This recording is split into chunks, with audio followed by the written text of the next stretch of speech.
The moment the doors sealed behind me, I knew the trial was already decided. 7 judges sat above me in a chamber carved from something that was not stone, not metal, and not glass, but carried the qualities of all three. The walls curved inward like the ribs of a buried giant. The air tasted like the inside of a machine that had been running for centuries without rest. I stood on a raised platform in the center of the room, and every eye in that chamber, 37 alien species represented in the gallery, was fixed on me as though I were the most puzzling thing any of them had ever encountered. My name is Owen Calloway. I am 31 years old. I grew up in a small town in North Wales where it rained most of the year, and where the hills went green in a way that made you feel the world was older than you could ever fully understand. My mother kept 3 cats she named after rivers: the Derwent, the Wye, and the Severn. She said rivers were the best things to name after, because rivers were always going somewhere and they never really stopped. I am thinking about that now here, in this tribunal chamber, because when everything around you is strange and enormous and indifferent, you hold onto the familiar things and you hold tight. The chief judge was a creature the translation implant in my jaw rendered as Voshan. She was tall and pale in the way that deep-sea things are pale, creatures that have never needed warmth or color, because the dark gives them everything they need. She had 4 arms that rested folded across her chest in a configuration that communicated, without any ambiguity at all, that she had already decided how this would end. She had been administering interstellar law for 400 years. Her judicial record covered 11,000 cases. I was told this before the trial began by Petra Ward, a small and very tired woman from the Earth Diplomatic Consulate who had been assigned to my case, with the energy of someone handed a problem she had not asked for but was determined to manage professionally.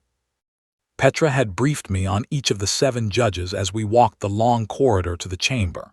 Voshan was chief. Counselor Dean was the most senior in terms of years on the bench, which was different from Voshan's seniority in terms of authority.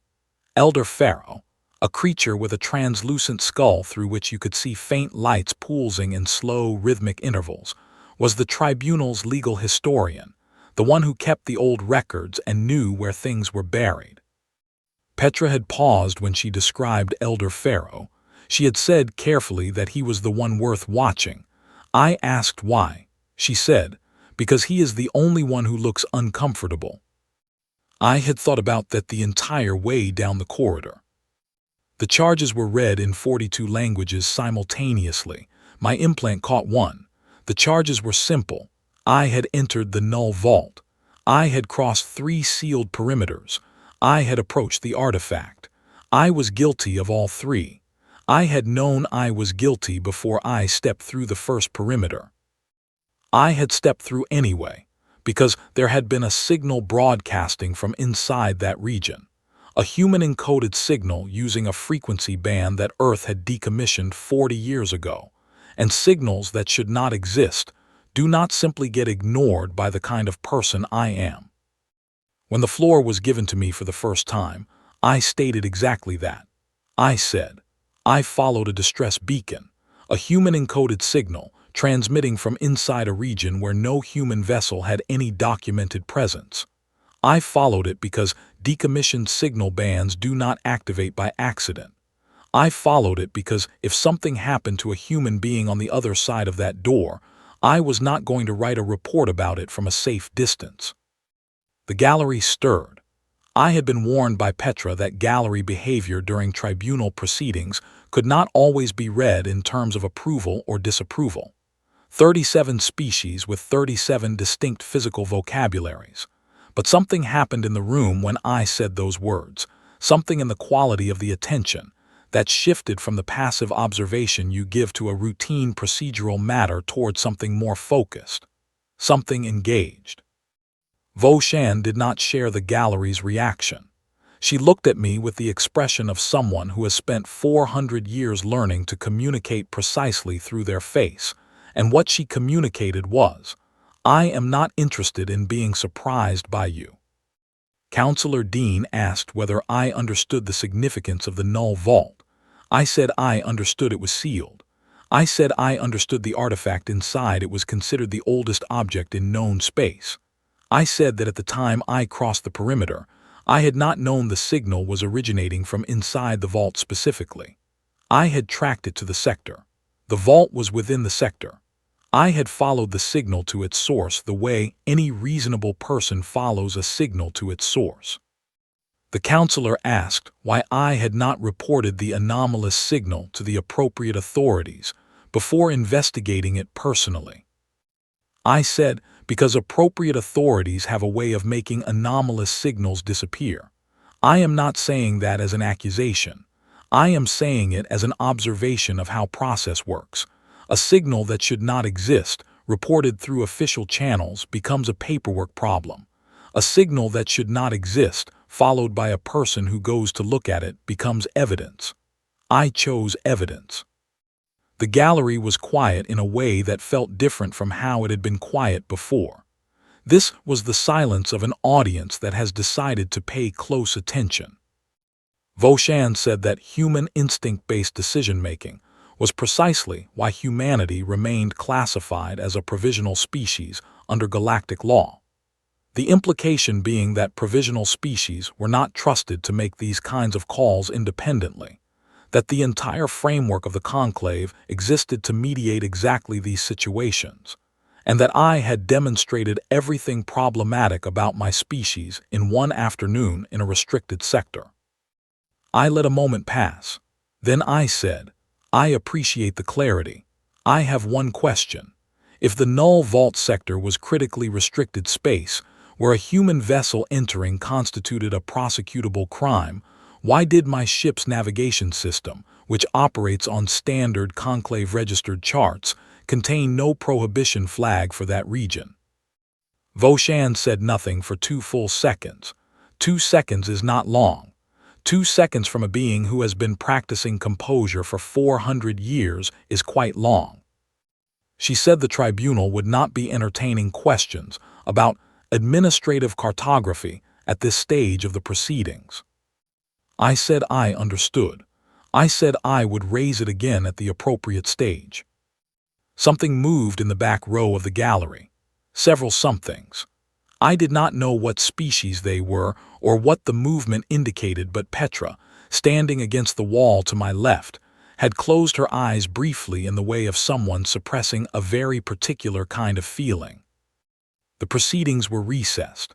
I was escorted to a holding chamber that was more comfortable than I had expected. There was a cot proportioned for a human body.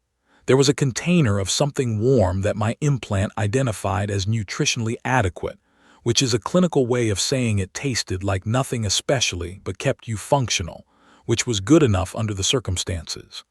There was a window facing the dying star, and I sat beside it for a long time. I had not told the tribunal everything. I had told them about the signal. What I had not told them was what happened the moment I crossed the perimeter into the null vault. All of my vessel's systems had gone silent the instant I was inside. Not offline, not damaged. Silent. The way an orchestra goes silent when the conductor raises the baton. Something larger than my systems had taken precedence, and had done so without any violence, only authority. And for exactly 4 seconds before the tribunal's drones intercepted me and pulled me back, I had felt something. Not words. Not a transmission. Something older and more fundamental. Like the sensation of a thought so large that it does not fit inside one mind, pressing gently against the outside of mine. Not forcing. Asking. With the patience of something that has been asking very quietly for a very long time, and has learned not to be discouraged by the number of times no one answered. I had answered. I could not explain why, any more than I could explain why you reach for something falling before you have decided to move. It was the same kind of action, body before thought. I lay down on the cot and looked at the ceiling and thought, the trial is not over. In fact, I am not sure it has really started. The star outside the window pulsed once. Just once, slow and warm, the way a heart does when it has been waiting to be noticed. I did not sleep. But I rested. And resting, when everything is uncertain and the walls are not yours, is sometimes the most quietly defiant thing a person can do. Day 2 of the proceedings began without ceremony. I was brought back to the crystalline chamber at what the station's chronometers registered as early morning, though there was no morning aboard a station in permanent orbit around a dying star. There was only the orange glow through the windows and the hum of systems that had been running without interruption for longer than most human institutions had existed. The gallery was fuller than it had been. Petra told me in a low voice as we walked in that 3 delegations had arrived overnight who had not been present for the first day, including a species called the Vain Yuri who had sent no observer to a tribunal hearing in over a century. She said this like it was important information. I stored it and kept walking. All 7 judges were at the bench. The screens along the walls showed the standard tribunal symbology, the seals of conclave authority, the case number, the date in Galactic Standard. Everything was arranged for a day of technical testimony. The evidence logs from my vessel, the sensor data from the null vault perimeter. The drone operators who had intercepted me would testify. It was going to be procedural and exhaustive, and I was already composing in my head how I would respond to each piece of evidence when it was entered into the record. The session lasted 11 minutes. It began the way it was supposed to. The recorder entered the previous day's proceedings into the current record. A junior tribunal official began reciting case reference numbers. I stood on my platform. The gallery observed. The judges observed. It was the machine of law running through its paces, and there is a kind of momentum to that machine once it starts, a momentum that makes everything feel settled and determined and heading in a predetermined direction. And then the sound happened. Or rather, the almost sound. The distinction matters. A sound is something you hear with your ears. What happened first arrived somewhere else. I felt it in my chest, a low, deep resonance that settled in the sternum and spread outward through the ribs. Not painful, the opposite of painful, in fact. The way the lowest register of a very large pipe organ, played in a stone cathedral, fills the body before the ears process anything. The body knows it before the mind does. Around me, the gallery reacted. Several species shifted in ways that read clearly as physical response, muscles tensing or loosening, appendages drawing in or spreading, membranes adjusting. One species near the upper tier on the right side, a compact bipedal group whose name I did not know, went very still in the specific way animals go still when they sense something larger than themselves nearby. Counselor Dean pressed his hands flat against the bench in front of him, with a precision that looked like it was keeping him anchored. Then every screen in the chamber went dark. Not blank, not black in the way a powered-down screen is black, dark. The screens became rectangles that consumed light rather than reflected it, pure absence hanging in the walls, and the absence itself seemed to have weight, to have presence. The chamber was lit only by the permanent glow from the windows, the orange burn of the dying star. Then the screens returned, all of them simultaneously showing a single image. The artifact. I had seen it before, for those 4 seconds in the vault, through the fogged window of shock and disorientation. What I saw now was different. On every screen in the chamber, it was fully present and fully itself. It was approximately 30 meters at its widest extent, which was not large by the standards of things that are supposed to be important, but nothing about the artifact communicated its significance through size. It communicated through its absolute indifference to the categories that normally described things. It was not a sphere, not a polyhedron, not a crystal or a ship or a container or a tool. Its shape moved against the eye in a way the eye could track but could not hold, the way you can follow a piece of music that is slightly more complex than your musical memory can fully capture. Its surface, if surfaces were the right word, was the color of the moment just before a thought arrives. The quarter-second of complete blankness that precedes understanding. And it was moving. Not drifting, not spinning in the passive way that untethered objects spin, moving with intent, rotating slowly with the deliberate patience of something choosing its orientation rather than being turned by any external force. And the direction it was choosing, the direction every degree of its rotation was converging toward, was the chamber we were sitting in. Voshan stood up. Petra told me afterward that Voshan had not stood in a public session in 60 years.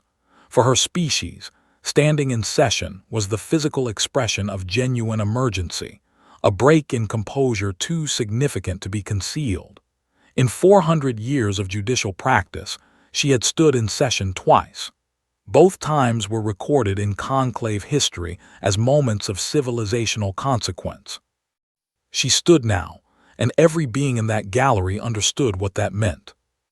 Elder Pharaoh said, in a voice that was carefully measured and not quite succeeding at calm, "The artifact has not recorded any movement in 10,000 years."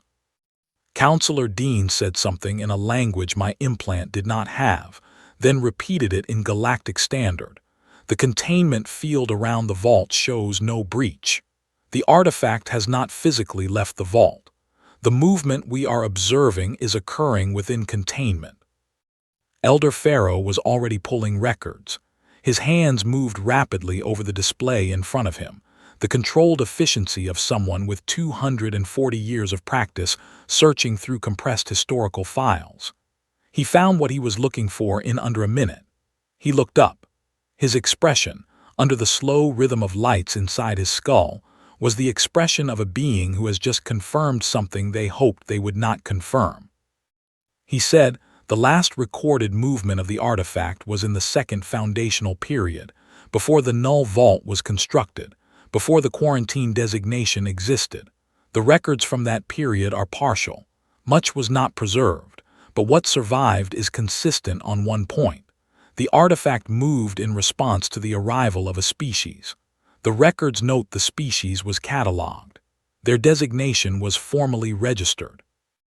Then, within 200 years of that recorded moment, the designation entry goes blank. The species ceased to exist in the conclave's records. There is no record of why. I said, "What species?" Every judge turned to look at me. I had not been given the floor. I had simply spoken. Elder Pharaoh looked at me for a moment with an expression that contained several things at once. He said, "The designation records from that period used a naming convention that was not preserved through subsequent archival migrations. We have the designation number. We do not have the name." He paused. He said, "The descriptive notes attached to the entry use one phrase that survived translation. The phrase is, 'a young species, cosmically young, one that had not yet learned to be cautious.'" No one spoke for a long moment. Voshan said, in a tone stretched taut over something that was not panic but was its immediate neighbor, "Session is suspended. The tribunal will convene in private. The accused is to remain in the main chamber under supervision. All gallery representatives are strongly encouraged to remain in place." She did not wait for acknowledgement. All 7 judges moved toward the rear of the chamber with a speed that was professionally measured and nonetheless communicated urgency. The gallery did not leave. Not a single representative from any of the 37 species departed. No one consulted their protocols. Every being in that room had independently decided at the same moment that this was not a moment to follow instructions. They stayed and they watched the screens. Petra appeared beside me. She sat down next to me anyway with the deliberate calm of someone who has decided that certain procedural rules no longer apply to this specific situation. She said, in a voice just above a whisper, "I have been working for the Earth Consulate for 19 years. In that time, I have filed 412 procedural objections. I have attended 280 hearings in 12 different jurisdictions across the conclave. I once spent 4 months convincing a species that communicates through color shifts to agree to a written treaty by having it typeset in a gradient. I have never, not once in 19 years, felt the way I feel right now. I asked how she felt. She said, like the universe just woke up and remembered something it forgot to do. I looked at the screens. The artifact had finished its rotation. Its undefined forward aspect, its direction of intent, pointed directly at the chamber, pointed as precisely as I could determine at the platform where I was sitting. One screen in the upper left corner of the chamber flickered. Just that one, just once, and on it, for approximately 2 seconds before it resolved back to the image of the artifact, there was something that looked like text, structured symbols, not galactic standard, not any language my implant recognized, but arranged in a pattern the human brain identifies as language before it can identify the language, the way rhythm feels like music before you can name the song. Elder Pharaoh had come back to the chamber without the other judges, which was itself a kind of statement. He was pulling the image of those symbols, trying to capture them from the recording before they were gone. His hands moved with the urgency of someone who knows the window is closing. It was already closed. The symbols were gone from the screen, but I had looked at them for those 2 seconds, and in that place in the body where instinct lives before thought catches up to it, I had felt something in the arrangement of those symbols, not the meaning of the words, the intent behind them, the emotional temperature of the communication. The way you can read from someone's posture whether they are exhausted or relieved or frightened before they have opened their mouth. What I felt from those symbols was a single clear word.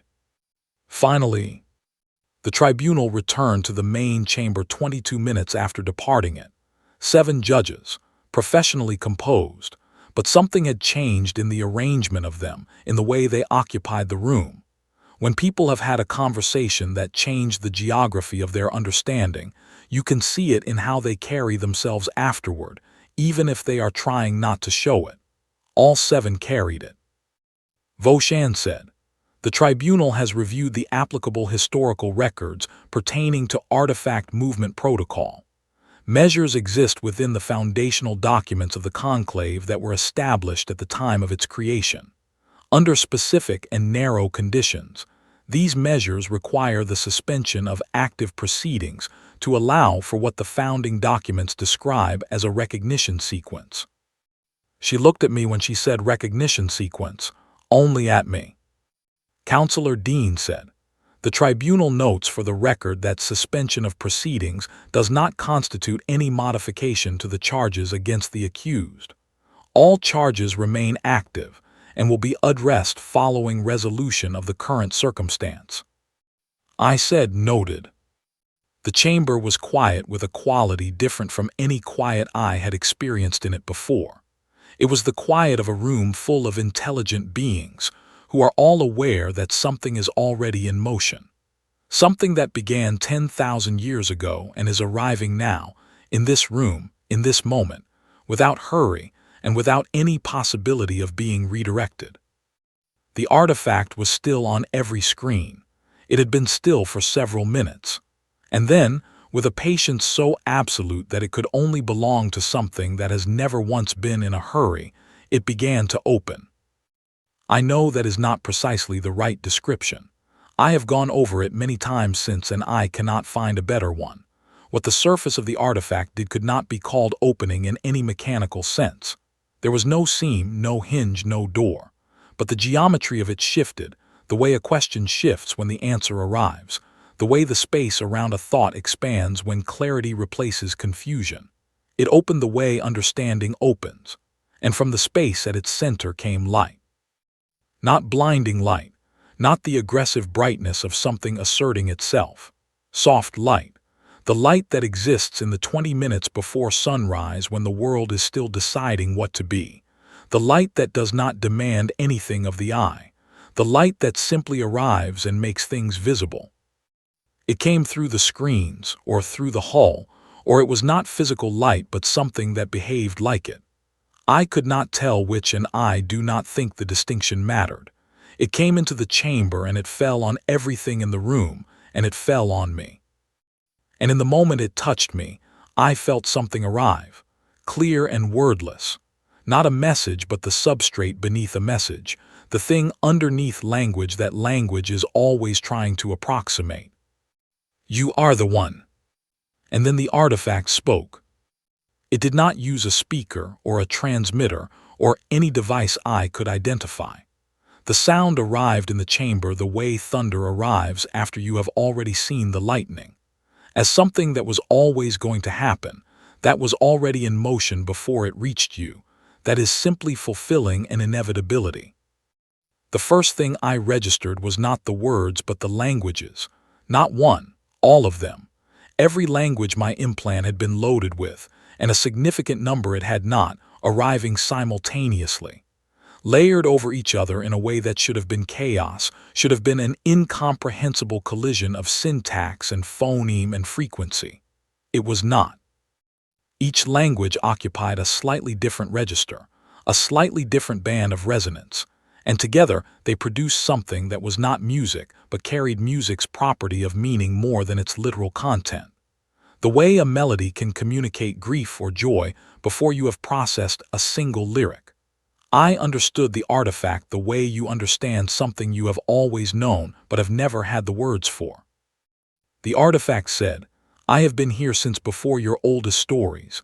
I watched the first species in this galaxy build their first fire and feel, for the first time, the specific terror of being conscious. I watched them build. I watched them reach for each other and pull back. I watched them reach for the stars and find other reaching things there, and then decide what to do about that. I have watched this happen 41 times. 41 species, across 10,000 years of recorded galactic history, rising to the point where they stood outside this vault. 41 species who found me and felt nothing. The gallery was completely still. 37 species and 7 judges and 1 consulate aide and 1 human accused were as still as the hull of the station. The artifact said, the ones who felt nothing were not lesser. Please understand that. They were advanced. In many cases, far more advanced than you. They had mastered the physics of interstellar travel. They had developed political frameworks of extraordinary complexity. They had accumulated knowledge in archives that would take your species 1,000 years to read. They had done all of the things that are considered the markers of civilizational maturity, and they had lost one thing in the process. It paused. The pause of something that has been waiting to say these specific words to the correct audience for 10,000 years, and is choosing to take the moment rather than rush through it. The artifact said, the thing they lost is not easy to describe in any single language, which is why I am using all of them at once. In some languages, the closest word is conscience. In others, it is the word for the feeling that makes you turn back for a stranger. In others, it is the word for the voice that speaks when you are about to do a convenient thing, and the convenient thing is wrong. The species that came before you had learned to manage that voice, to weigh it against other considerations, to determine when it was appropriate and when it was inefficient. They were not wrong to do this. It is, in many contexts, the more sophisticated response, but the standard setters needed something else. They needed a species that had learned enough to reach the stars and had not yet learned to talk themselves out of the feeling. Elder Pharaoh was leaning forward so far that the lights inside his skull were very visible.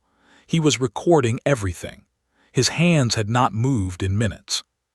The artifact said, Owen Calloway of Earth crossed 3 sealed perimeters in response to a signal he could not explain. He did not cross them because he calculated the odds. He did not cross them because he had been instructed to. He did not cross them because there was reward on the other side. He crossed them because something might need help and he was the closest available person. By the terms of the foundational compact, which was built into my architecture at my creation, that action satisfies the condition. The authority of the judge's seat passes to him. The chamber did not erupt immediately. It took a beat, the space of a held breath before anything moved. Then Counselor Dean lowered himself to the floor. It was not a stumble. It was not an accident. It was a deliberate and controlled act. He brought himself from standing to kneeling on the chamber floor in a single slow continuous movement, head bowed forward, all of his upper limbs folded across his chest in the configuration that Petra would explain to me later was, in his species, reserved for the dead. Not for living authority, for the dead, for the irreversible, for the things so important that the normal categories of respect are insufficient. Two of the other judges stepped back from their benches, not fleeing, retreating with the composure of people who need distance to process something they cannot immediately categorize.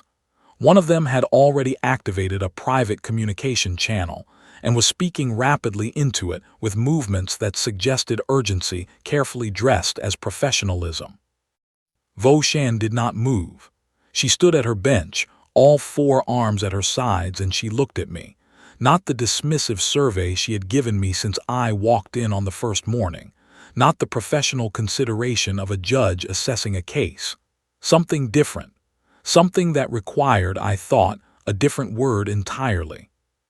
It looked like recognition.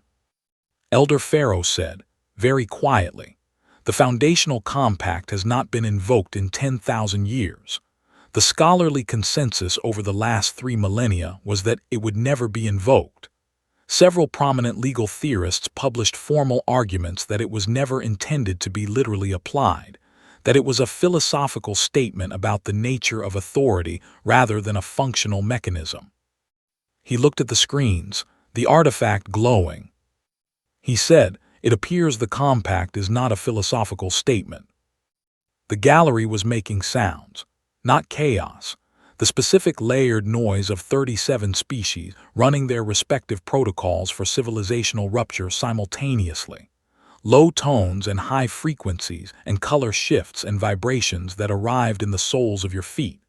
One species near the front had gone entirely still in a way that was different from shock.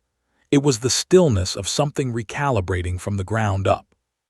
The artifact spoke again, this time quieter, or perhaps not quieter in the room's acoustic sense, but directed, angled in my direction in a way that the rest of the chamber felt rather than heard as clearly as I did. It said, "You are frightened." I said, "Yes," out loud, because it was true and because I had never understood the value of pretending otherwise. It said, "That is the correct response. The species before you who were not frightened in this moment were wrong to be unafraid. They believed they were the natural recipients of authority, that it was owed to them by their advancement and their history. The compact was not built for those who are certain. It was built for those who understand what it means to carry a decision that affects beings you have never met, who never had a say in your selection, and who will live with what you choose." I said, "What does it cost?" It said, "You will see." And then it showed me. Not on the screens, inside. The way a memory arrives, complete and sudden, in the gap between one thought and the next. It was not a vision. The information came the way compressed information comes when it has been translated into something the receiving system can hold. The way a dream communicates an entire emotional truth in 30 seconds that would take a novel 100 pages to approximate. I saw the conclave, not as it presented itself in its official documentation and its ceremonial sessions. I saw it as the artifact had recorded it, not through accusation, simply as record. The artifact was a record keeper above everything else. It had watched and noted and stored. What I saw was a structure that had begun with a genuine idea. The conclave had been built by beings who believed, correctly, that the galaxy was large and dangerous and full of things that would go badly wrong without some framework for cooperation. They had been right. The centuries before the conclave's founding were in the record too, and they were not better. The formation of the conclave had been a genuine civilizational achievement.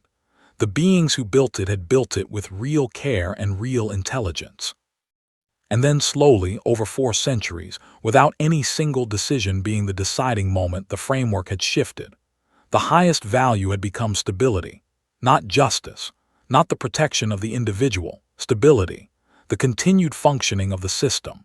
And stability, when it becomes the highest value, makes certain things necessary. Certain species need to be kept from growing too quickly, because rapid growth destabilizes existing arrangements. Certain information needs to be controlled, because free information flow produces unpredictable outcomes. Certain possibilities need to be managed. 31 species were in the null vault sealed records. 31 species whose development had been slowed, redirected, limited. Not through force. Nothing as obvious as force. Through trade agreements that looked generous and functioned as ceilings. Through diplomatic frameworks that offered protection and quietly removed agency. Through the careful administration of information about what was possible, delivered by the conclave's representatives with the warm authority of those who know better. Earth was in those records. The image dissolved. I was back in the chamber on my platform, under the soft light of the artifact and the orange glow of the dying star. Voshan was still looking at me with that unnameable expression. I said, "You knew." She said nothing for a long moment. She said, "I know what the records say. I know what the policies require. I have administered those policies for my entire career. Stability is not nothing, Owen Calloway. 10,000 species coexist in this galaxy without destroying each other. I have spent 400 years maintaining the conditions that make that possible. I do not take that lightly and I do not apologize for it." I said, "I did not ask you to apologize for it. I said you knew." She looked at me. Then she said, "Yes." The gallery was completely still. The weight of what the artifact had just placed in my hands was not metaphorical. I felt it physically. I did not want it. I want that in the record, whatever record exists of this moment. There is a kind of story where the person who is handed authority secretly wanted it, where the power finds the hands that were always reaching for it. I was not reaching. I had followed a signal because I did not know how to do otherwise, and something 10,000 years old had decided that was the qualification. But the door was open, and I had been raised by a woman who named cats after rivers and who taught me in her specific and unsentimental way that you do not get to look through an open door and then walk away. Not if what is on the other side needs to be dealt with. I stood up from my platform. My legs were not entirely steady. It did not matter. I looked at the tribunal. I looked at the gallery. I looked at the artifact glowing on every screen in the room. I said, "Then let us talk about what justice actually requires, not what the policies say, not what stability demands, what justice requires." In the silence that followed, something happened that had no sound and no visible presence, but that filled the room with a quality I can only describe as exhale. The exhale of something enormous and patient that has been holding its breath for 10,000 years. It felt, in the most impossible and specific way, like relief. I did not sleep that night. I sat at the window in my holding chamber and I watched the dying star and I went through what the artifact had shown me the way you go through a room where something important has happened, touching each surface, looking at each corner, making sure you have not missed anything. What it had given me was not a summary. Summaries are curated. What the artifact had given me was a memory of its own witnessing, compressed and translated into something a human nervous system could hold without breaking under the weight of it. It was imperfect in the way all translations are imperfect, because some things do not have equivalents in the language you are translating into. But the meaning was clear. The meaning did not require precision. I was not angry. I want to be honest about that because the anger would have been easier to manage and to explain. Anger has direction. Anger has objects and targets and a clear relationship to motion. What I felt was the specific grief of someone who has discovered that something they placed genuine trust in was not quite what it appeared to be, and the more complicated grief of understanding that most of the people inside that trusted thing were not people who had set out to cause harm. They were people who had told themselves a story about necessity, and the story was coherent, and the story had been told for long enough that the people telling it had stopped examining whether it was true. I had met people like that on Earth. I had read about them in books assigned to me in school when I was 12 years old. I had seen the structures they built, the institutions shaped by their rationalizations, and I had observed the way those structures persisted long after anyone alive could remember why they had been designed that particular way. It is one of the most dependable features of large systems. They develop a kind of metabolic self-interest that operates independently of the intentions of any individual inside them. The system wants to continue being the system, and it will generate, in the people who administer it, a very convincing set of reasons why continuing the system is the responsible and necessary, and if you press hard enough on the word, the moral choice. Voshan had spent 400 years inside that system. She was not a villain. I had been watching her carefully since I walked into her chamber, and the thing that was most consistent about her was the quality of her attention. She paid attention to things. She noticed things. She was, beneath the composure and the authority and the 4 centuries of practiced judicial bearing, a being who cared about something. I was not yet sure exactly what she cared about, but the caring was real. Elder Pharaoh came to my holding chamber on the second morning of my 3 days of preparation. Petra was with me. He knocked, which was not required of a tribunal member visiting a holding chamber, and waited for permission to enter, which was also not required. I thought about both of those choices before I opened the door. He sat across the small table from me and looked at his hands for a long moment. The lights inside his skull pulsed in their slow, rhythmic pattern. Then he said, "I want to tell you something that is not part of any official record." I said, "I am listening." He said, "I have been on this tribunal for 240 years. I came to it because I believed in the conclave's founding principle. I believed that the framework of mutual protection and cooperative governance was the best mechanism available for preventing the galaxy from tearing itself apart. I still believe that. I want you to understand that." I said, "I do understand it, and I think you are right." He looked at me with something that might have been surprise. I said, "I am not here to argue that the conclave should not exist. I am here because I followed a signal, and because an artifact that has been waiting for 10,000 years decided that qualified me to do a specific thing. The specific thing is not to dismantle the system. The specific thing is to correct the drift." He said, "The drift has been running for a very long time. Correcting it will have consequences across timescales you cannot yet fully anticipate. You are young. I say this not as a dismissal. The Compact chose you, and I have read the foundational documents closely enough to trust that the Compact knows its business. I say it because I want you to understand that some of what you will rule on has been operating since before your species discovered controlled flight." I said, "What would you do, in my position?"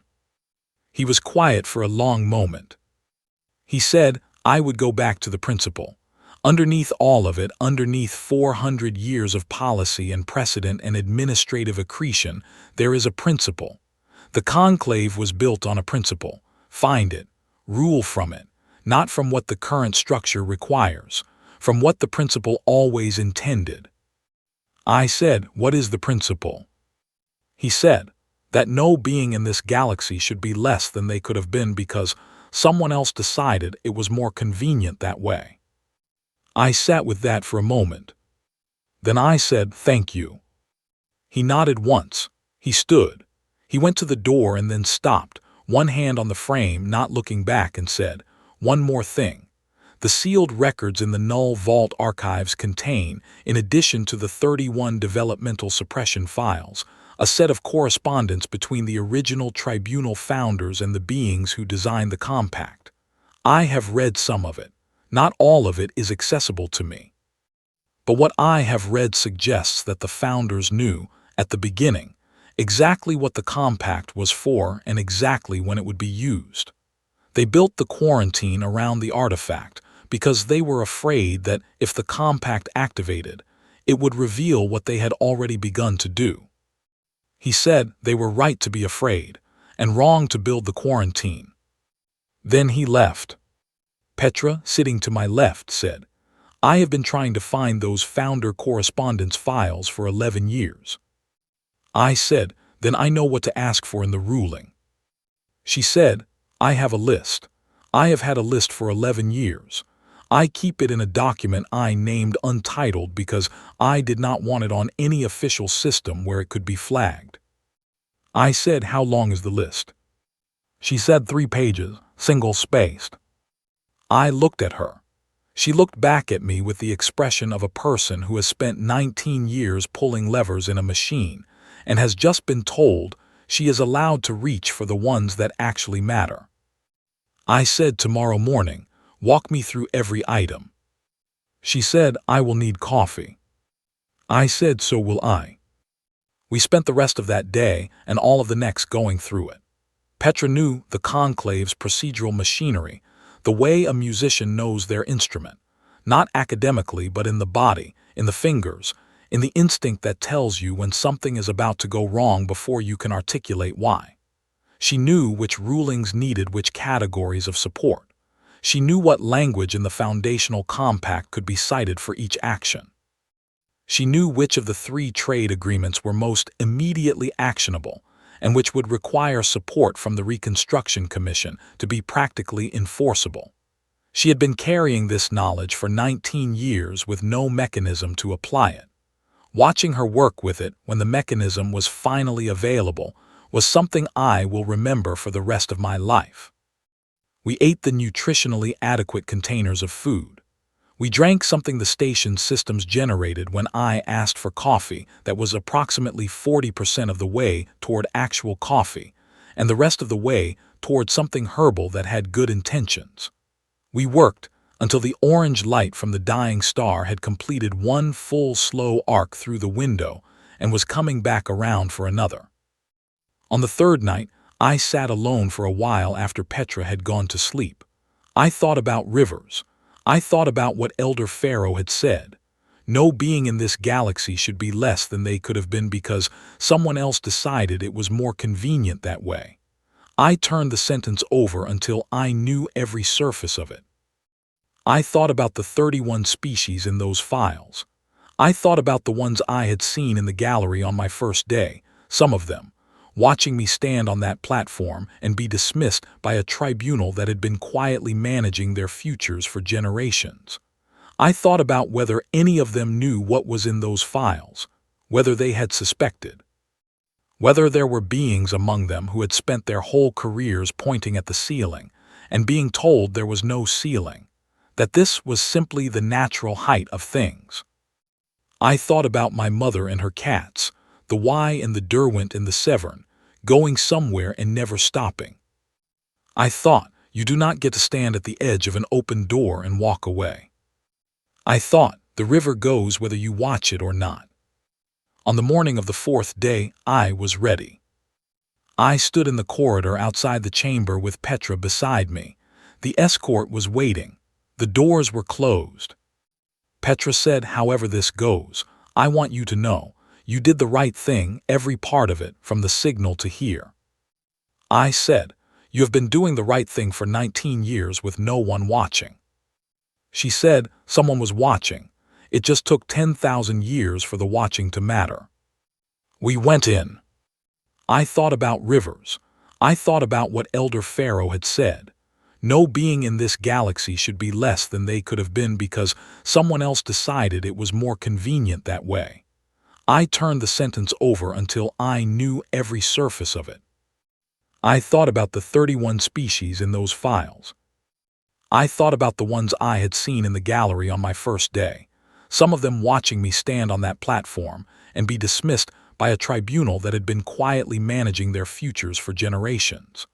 I thought about whether any of them knew what was in those files, whether they had suspected, whether there were beings among them who had spent their whole careers pointing at the ceiling and being told there was no ceiling, that this was simply the natural height of things. There is a particular kind of cruelty in telling someone that their limitations are natural. It is more effective than any physical barrier because it does not need to be maintained from the outside. Once someone believes the ceiling is natural, they maintain it themselves. They stop looking up. They stop reaching. They redirect their energy toward being excellent within the permitted space, and they are grateful for that space, because the people who defined it were careful to make it comfortable enough that leaving it felt reckless rather than necessary. The conclave had done this across 400 years and 31 species with remarkable consistency, not because the people involved were monsters, because they were pragmatists who had decided that the highest purpose of the system was to preserve itself. And preserving a system that works requires keeping its moving parts within the range of motion the system was designed to accommodate. I was not one of the moving parts the system had been designed for. This was, apparently, the point. I thought about what I would do if I were Voshan. If I had spent 4 centuries building something, maintaining something, believing that what I was doing was keeping the galaxy from tearing itself apart, and then a being I had just been prepared to exile for life stood up in my chamber and told me that my life's work had been built on a quiet architecture of diminishment that I had administered without ever formally acknowledging what it was. What would I do with that? I did not think I would be ready to hear it at 400 years old. I was not sure I would be ready to hear it at any age. The most difficult thing to do with your life's work is to hold it clearly, without flinching, and ask, is this what I meant? Is this what it became? And then sit with the gap between those two answers. Voshan had said yes when I asked if she knew. I had been sitting with that yes for a full day now. It was the most honest thing anyone had said in that chamber since the trial began. It was not an admission of guilt in the legal sense. It was something more complicated and more important. It was a person refusing the available escape route. She could have said she followed the law as she found it. She could have said the policies were established before her tenure. She could have said any number of things that were technically defensible and morally evasive. She had said yes, and she had said it flat, without decoration, the way my mother always told me to say difficult things. I found, sitting at that window in the orange light of the dying star, that I respected her for it. I did not approve of what she had administered. I was not going to pretend the harm was less than it was, but I respected the yes. It was the beginning of something, and beginnings are the only place things can start from. I was going to need her, not to fight her, not to build an opposition against her. I was going to need her because she knew the machinery of the conclave in a way I never would, because she understood what it would take to actually implement what I was about to rule, because the ruling itself was only the first sentence of a very long document that other people would have to finish writing. And the people who had to finish writing it were the people who already knew how the sentences worked. On the 3rd night of preparation, after Petra had finally gone to sleep and the station systems had dimmed the corridor lights to their night cycle, I sat alone at the window for a long time, and I made a very simple decision. I decided that whatever I ruled, I was going to rule it as a person and not as a symbol. Symbols are satisfying in the moment and useless in practice. They give people something to point at and argue about instead of something to actually use. I was not going to be a symbol of human potential or cosmic justice or the little species that surprised everyone. I was going to be a person who had read the files, listened to Elder Pharaoh, worked through 3 pages of single-spaced notes with Petra, and arrived at 3 specific rulings that addressed 3 specific problems with the maximum precision available to me. That was all, and that was enough. The chamber was at full capacity, every gallery seat occupied, the 7 judges at their benches, the screens showing the artifact in its steady orientation, still glowing with that soft light that asked nothing of the eye. The quality of the air was different. I had been in this room several times now. I knew how it felt under ordinary tension. This was not ordinary tension. This was the feeling of a large number of intelligent beings gathered in a room where something definitive is about to happen, all of them aware that what happens here will be in their historical records for longer than most of them had been alive. I stood at the center platform. I did not sit. I said, I am going to begin with the charges against myself. Voshan said, carefully, The tribunal notes that the purpose of this session has not been formally defined. The accused does not have the procedural standing to determine the session agenda. I said, that is correct, but the holder of the judge's seat does, and the foundational compact's definition of the judge's seat's authority includes the power to initiate and define proceedings. I am exercising that power now. She said nothing. 1 second, 2 seconds. She said, proceed. I said, the charges against me state that I entered the null vault without authorization. That is accurate. What the charges do not address is that the null vault's quarantine designation was not registered in standard conclave navigation charts available to my vessel's systems. I asked this question on the first day and was told it was not relevant. I am now ruling that it is. An individual cannot be held accountable for violating a prohibition they had no access to. The charges related to the perimeter crossing are dismissed. However, I am not dismissing them simply because I can. I am dismissing them because dismissing them creates a record that states, explicitly, that sealed regions which are not charted in publicly available navigation systems cannot be enforced against individuals who had no knowledge of their existence. That record will matter later. Other species, other individuals have been charged under the same gap. Those charges should be reviewed. I looked at Elder Pharaoh when I said the last sentence. He was writing. I said, I am now going to address 3 rulings I intend to make under the authority of the Foundational Compact. I want to be very clear before I do.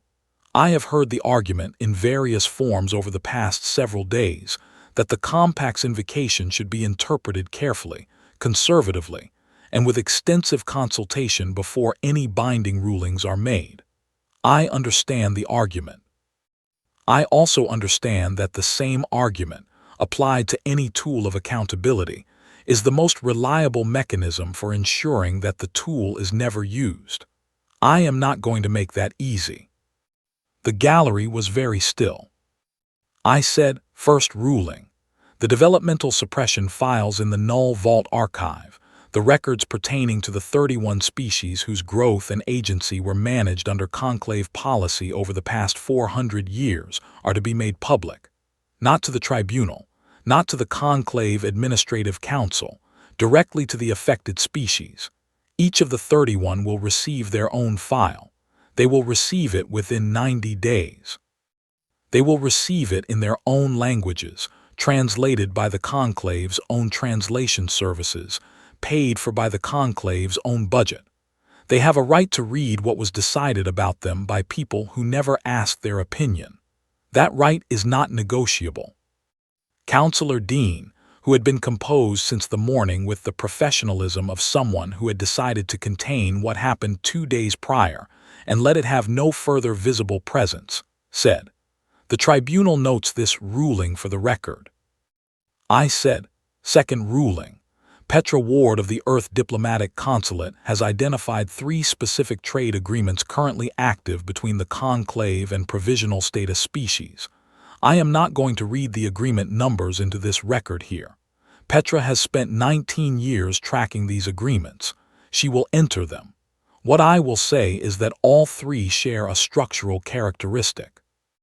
They were written in language of deliberate complexity, using technical and legal terminology that was not available in the educational resources provided to the provisional species who signed them at the time they signed them.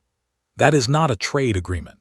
That is the appearance of a trade agreement over a structure that functions as a ceiling. All 3 are dissolved, effective immediately. The affected species will be notified today. Vo Shan said, that ruling has significant consequences for existing supply relationships across 4 sectors. I said, I know. Those supply relationships will need to be renegotiated on terms that both parties can actually read and understand. That will be difficult and time-consuming, and some of the parties in this room will find it deeply inconvenient. I am aware of all of that. I am also aware that the inconvenience of the powerful is not a sufficient argument for the continued disadvantage of the less powerful. I am ruling accordingly. She looked at me for a long moment. She said, noted. I said, third ruling. The conclave will establish within 1 year from today a reconstruction commission.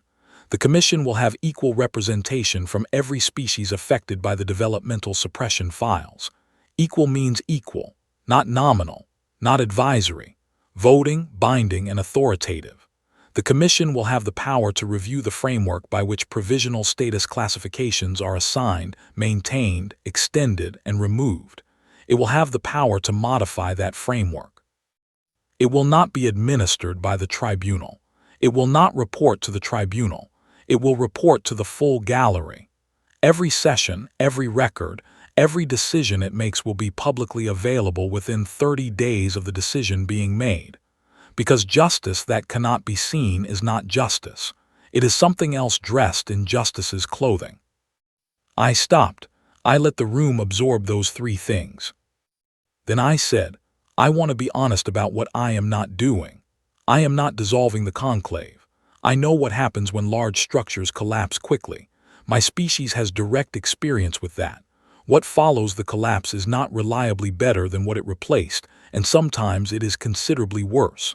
The conclave does something real and necessary. It keeps 10,000 species in the same conversation instead of 10,000 separate conflicts. I am not ending that conversation. I am changing the terms of it. I said, I am also not declaring that humanity has earned some special role in what comes next. We have not. We are new.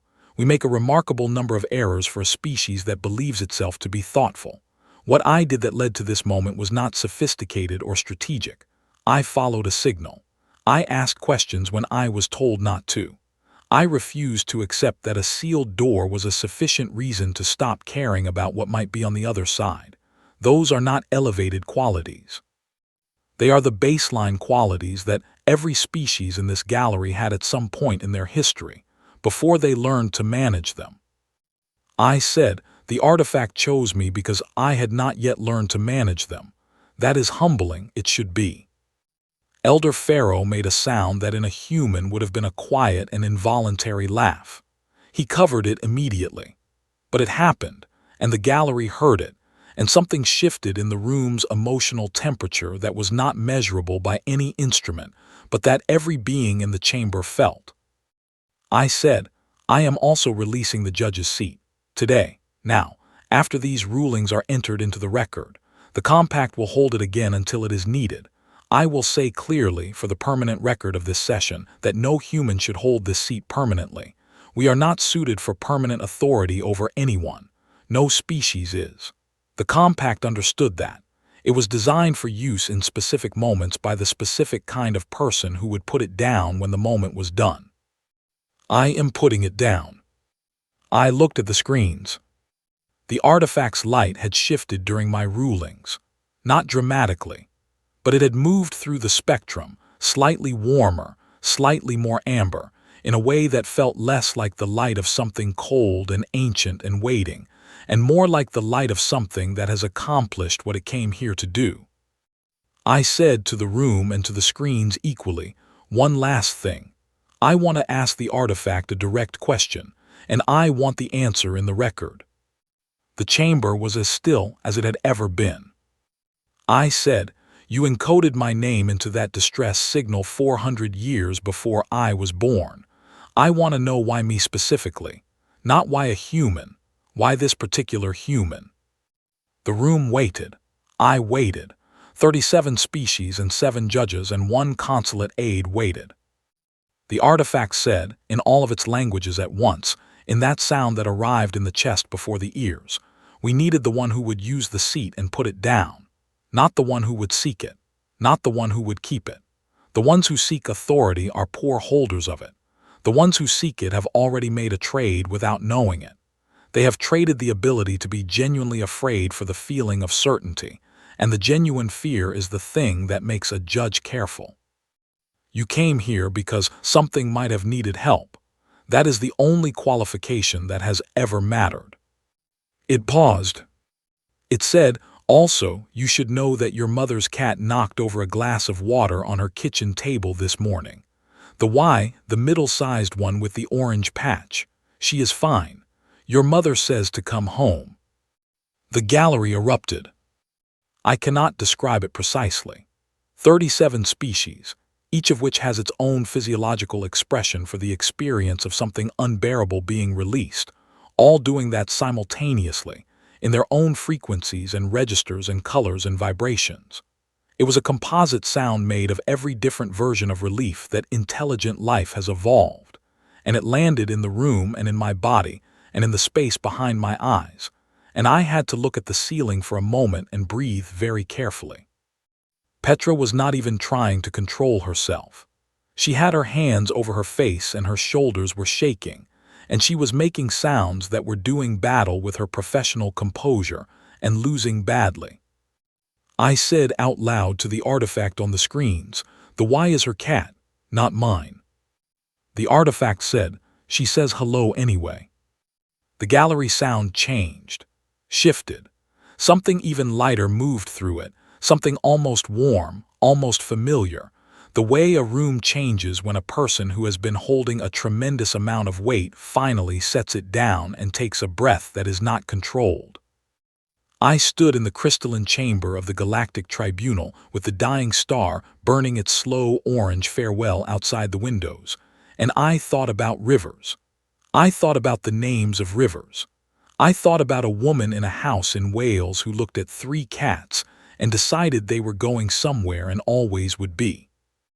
Voshan said, after a moment that stretched long enough to feel geological, "The rulings are noted for the record."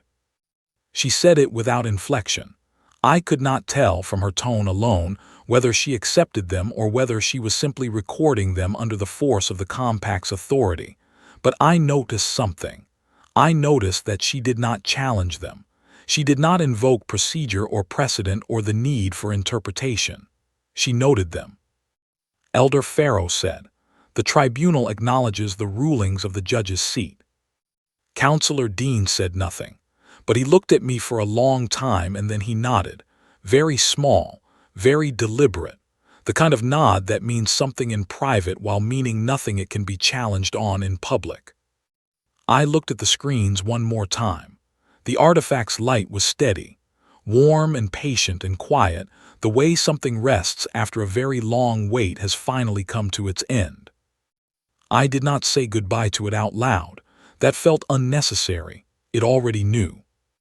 I stepped down from the platform. Petra fell into step beside me.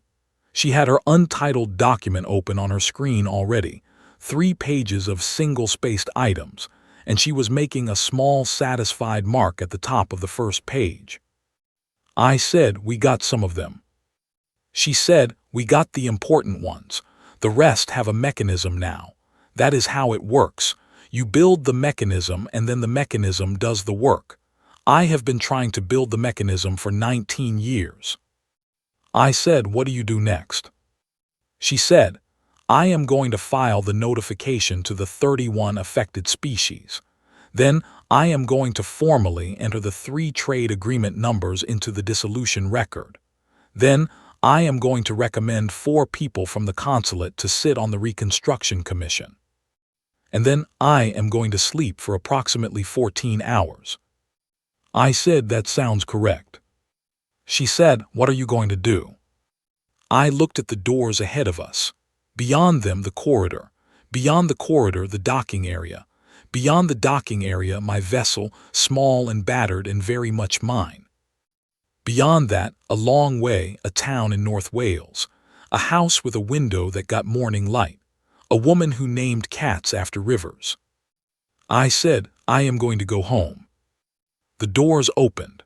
They opened all the way, without hesitation, without any of the resistance that doors have when they are keeping something in or keeping something out. They opened the way doors open when you are allowed to leave. I walked through them. Behind me in the crystalline chamber on every screen, the artifact's light held steady, warm and patient and quiet, the way something rests after a very long wait has finally come to its end. And I did not look back. Not because there was nothing worth seeing, but because the river was already moving, and I had learned, from the best possible teacher, that rivers do not need you to watch them to keep going. They just go. The 37 species in the gallery would go back to their respective governments and councils and deliberative bodies and explain what had happened here. Some of them would describe it accurately. Some would add elements that suited their political needs. Some would try to use it as leverage in unrelated negotiations. This was inevitable and not entirely wrong.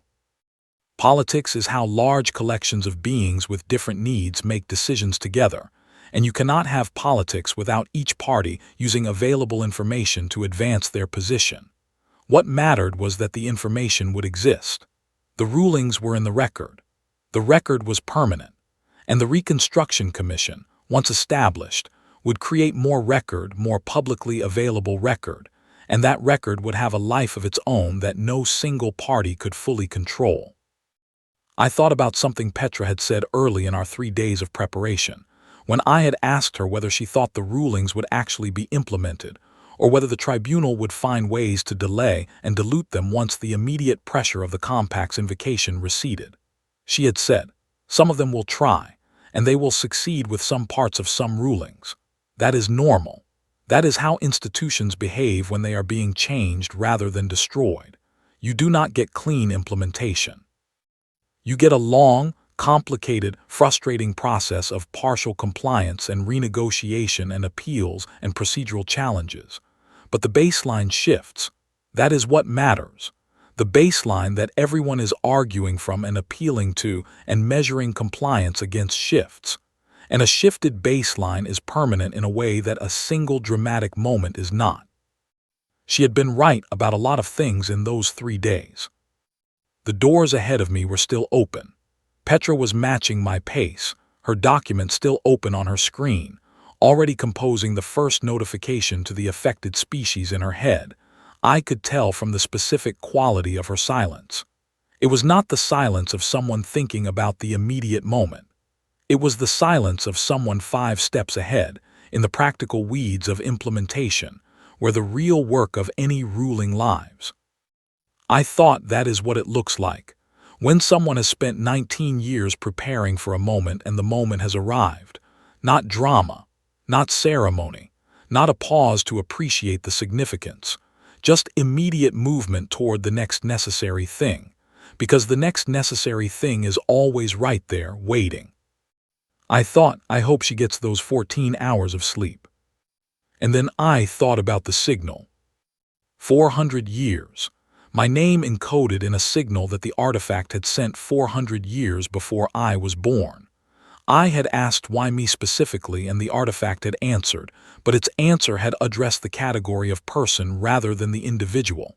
It had said, the one who would use the seat and put it down. It had said, the one who came because something might need help. Those were qualities, not identifiers. There were probably, across the entire history of humanity, hundreds of people who fit that description better than I did. More patient people, wiser people, people with more knowledge and better judgment, and a deeper understanding of the galaxy they were being asked to judge. The artifact had chosen me anyway, and I had decided, somewhere in the night between the 3rd day of preparation and this morning, that I was not going to spend the rest of my life trying to understand why. Some questions are less important than what you do with the situation the question generated. This was one of those. I had done what I could with what I had. That was the only standard that had ever mattered to the people I respected most.